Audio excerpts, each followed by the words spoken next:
কবুতরগুলোকে সকালবেলায় ছেড়ে দেওয়া হলো, তারা এখন স্বাধীনভাবে সারাদিন ঘুরে বেড়াবে। আসলে স্বাধীনভাবে থাকতে কে না চায় বলেন, সবাই তো স্বাধীনভাবে বাঁচতে চায়। এই দিক দিয়ে যখন যাচ্ছিলাম তখন দেখি দুইটা কুকুর ছাদ থেকে উঁকি মারছে, তারা মনে হয় কিছু খুঁজছে।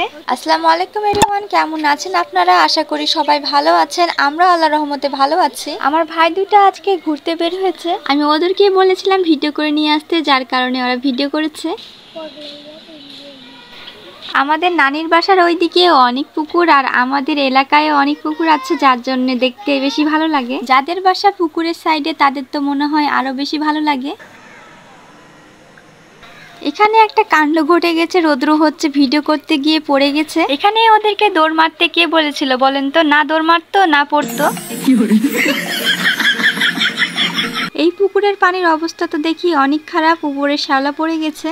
আমাদের বারান্দায় এই ফুলটা লাগানো আছে, কিন্তু ওটা হচ্ছে লাল আর এটা হচ্ছে গোলাপি। আমি এই ফুলটার নামই তো জানি না, যার কারণে আমি এই ফুল করছি, কিন্তু এই ফুলটা আমি চিনি, এটা হচ্ছে জবা ফুল। আগে তো শুধু লাল রঙের জবাটাই বেশি দেখা যেত, তো এখন গোলাপি কমলা সব রঙের জবাই দেখা যায়। এটা হচ্ছে হাজারি গোলাপ ফুলের গাছ, এই গাছটায় অনেক গোলাপ ধরে। এটা হচ্ছে একটা অফিস, এখানে যাবতীয় কাজকর্ম করা হয়। আম্মুর হঠাৎ ছোট মাছ খেতে অনেক ইচ্ছা করেছে, যার কারণে আম্মু ছোট মাছ চচ্চড়ি করে ফেলছে। আম্মু ছোট মাছ খেতে অনেক পছন্দ করে। আম্মু এখন বুট ভেজে নিচ্ছে। এইভাবে বুট ভাজলে অনেক উপকারিতা রয়েছে। এইভাবে বুট ভাজলে বুটটা শক্ত থাকে না, একেবারে খাসা হয়ে যায়। শক্ত বুট ভাজা তো খাওয়া যায় না, তো এভাবে বুট ভাজলে বুটটা শক্ত থাকে না। আপনারা এইভাবে বুট ভেজে খেতে পারেন, তাহলে আপনাদের অনেক ভালো লাগবে খেতে। বুটটা ছাঁকনি দিয়ে ভাজার একটা কারণ আছে, কারণ ডাইরেক্ট যদি তেলে বুট দেওয়া হয় তাহলে তো বুটটা এলোমেলো হয়ে যাবে, তোলা অনেক অসুবিধা হবে, সেজন্য ওই ছাঁকনিতে ভাজছে।